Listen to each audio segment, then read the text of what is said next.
Ward number 11 की आप ये तस्वीरें देख रहे हैं। हरियाणा के करनाल की ये तस्वीरें हैं, जहां पर करनाल के अंदर नगर निगम के चुनाव हैं और आप देख सकते हैं कांग्रेस मेयर पद के जो प्रत्याशी हैं मनोज वधवा, उनकी पत्नी आशा वधवा करनाल के अलग अलग वार्ड के अलग अलग पोलिंग बूथ पर जाती हुई आपको दिखाई दे रही हैं। और इस तरफ आप देख सकते हैं कांग्रेस के बस्ते के बाहर वो पहुँची थी। क्या बातचीत हुई मैडम से? सब ठीक चल रहा है? मैडम सब कुछ ठीक चल रहा है और मनोज जी की लहर भी बहुत बढ़िया चल रही है। बात यह है कि कुछ एक बार जो हमारे पास वोटर लिस्ट आई है, उस वोटर लिस्ट में ऐसा कर रखा है कि कुछ वोटें हमारे पास हैं, कुछ वोटें कट चुकी हैं।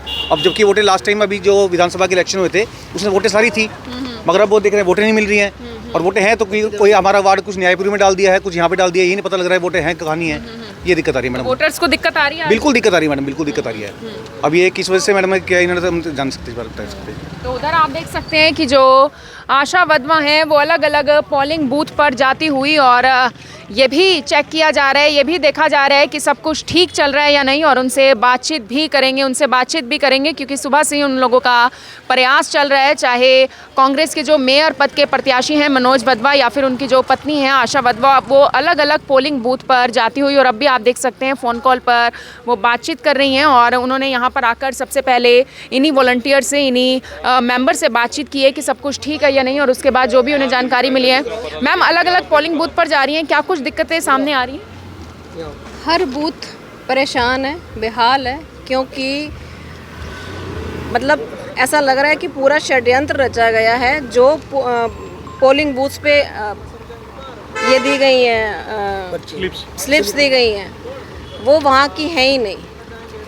मतलब लोग इतना परेशान हो रहे हैं, बेहाल हो रहे हैं, लोग वोट ही नहीं डाल पा रहे हैं। आप ये देखिए कि मतलब किसी का वोट जहाँ पे गवर्नमेंट स्कूल में था तो उसका वोट इस टाइम 16 सेक्टर में पहुँच गया। हर जगह यही हो रहा है? हर जगह यही हो रहा है, हर जगह। क्यों हो रहा है मैम? ये तो तैयारी पहले से हो जानी चाहिए थी। तो ये तो निगम में जो अब हमारी मौजूदा मेयर थी, पूर्व मेयर थी, उनके अंतर्गत ये सारे काम हुए होंगे ना, उनके हिसाब से ये सारे षड्यंत्र रचे गए हैं। और आज आम आदमी इस चीज़ का शिकार हो रहा है, वो अपने लोकतंत्र में अपने मतदान का भी उपयोग नहीं कर पा रहा। आप देखिए कितना पोलिंग कितनी हुई है, परसेंटेज कितनी डाउन है, लोग आ रहे हैं और वोट नहीं डाल पा रहे हैं। बड़ी मुश्किल से पहले लोगों को जागरूक किया जाता है कि घरों से बाहर आए। अगर इस तरीके से उन्हें एक पोलिंग बूथ से दूसरे पोलिंग बूथ में जाना पड़ेगा, किसी दूसरे एरिया में जाना पड़ेगा, लोग परेशान होते हैं और कहीं ना कहीं वो वापस लौटकर अपने घर चले जाते हैं। बिल्कुल, क्योंकि आप ये देखिए ना, घर से बाहर वो निकल रहे हैं वोट डालने के लिए। पहले तो दबाव के चक्कर में निकल नहीं रहे थे, अब निकल रहे हैं तो उनको उनकी स्लिप्स नहीं मिल रही हैं, उनको उनके बूथ नहीं मिल रहे हैं। अभी मैं गवर्नमेंट स्कूल में गई थी, वहाँ पे वार्ड 13 का भी बूथ है, वहाँ पे वार्ड 16 का भी बूथ है, वहाँ पे वार्ड 14 का भी बूथ है। आप खुद सोचिए कि ऐसे मिसमैनेजमेंट जानबूझ के ही हो सकती है, गलती से तो नहीं हो सकती। तो क्या किया जाएगा फिर? क्या किया जाएगा? लगता है कि लोग अब सड़कों पर ही आएंगे। मैं तो शुरू से यही बात बोल रही हूँ कि विपक्ष को ख़त्म किया जा रहा है और चुनाव करवाने की ज़रूरत ही क्या है। मैडम को ऐसे ही नॉमिनेट कर दो। मैडम को बहुत शौक है कुर्सी पे बैठने का, मैडम को नॉमिनेट करके बिठा दिया जाए। मैडम को इलेक्शन लड़ने का कोई शौक नहीं है, ना ही मैडम को कोई करनाल की जनता से कोई लगाव है, ना ही उनको कोई करनाल की डेवलपमेंट्स के बीच में कोई इंटरेस्ट है। तो आप अलग अलग बस्तों पर अपने पहुंच रही हैं, क्या जनता का रुझान है? लोग पहुंच रहे हैं, भीड़ देखने को मिल रही है? भीड़ तो इतनी हुई पड़ी है। आप वार्ड नंबर 2 में जाके देखिए, वहाँ पर सुबह से मशीन नहीं चल रही है। क्यों नहीं चल रही है? क्योंकि वो वार्ड में मनोज जी और हमारे जो कल बलविंदर जी ने जिस हिसाब से बयान दिया था, तो वहाँ की मशीन ही खराब कर दी गई है। वार्ड नंबर 14 में भी अभी हम गए थे, वहाँ पर भी कांग्रेस के बस्ते के बाहर काफ़ी भीड़ देखने को मिली। तो ऐसे में एक वहाँ पर भी एक शख्स मिले, उन्होंने भी ये कहा था कि बटन दबाने में उन्हें दिक्कत आ रही थी। तो ये दिक्कतें क्यों आ रही हैं? देखिए, कुछ भी प्रशासन की तरफ से भी इंतज़ाम नहीं किया गया। जैसे बड़े बुजुर्ग हैं, पहले वो उनको दिखता था कि ये जैसे वीवीपैट साथ होती थी, मगर वो भी इस बार नहीं है।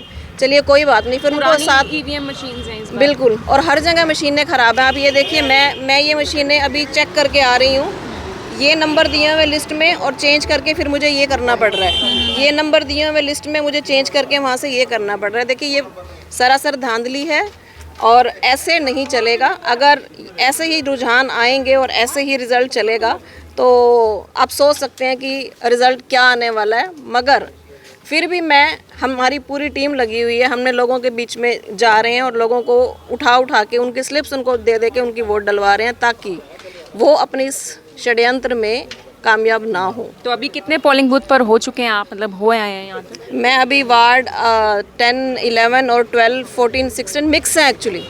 मतलब आप कहीं जा रहे हो, आप जा रहे हो वार्ड 11 में और वहाँ पे वार्ड 14 और वार्ड 16 का भी बूथ लगा हुआ है। आप गवर्नमेंट स्कूल में जाके देखिए, वहाँ तो ऐसा लग रहा है कि जैसे क्या बोलते हैं,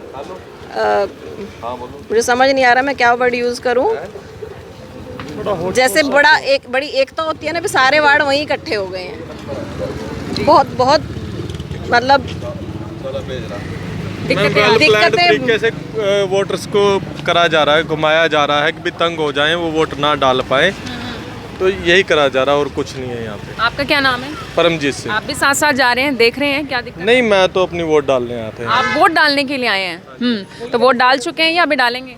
नहीं, डाल लिए। डाल लिए। हाँ जी। दिखाइए एक बार निशान जरा। ये रहा। तो लोग पहुंच रहे हैं सर?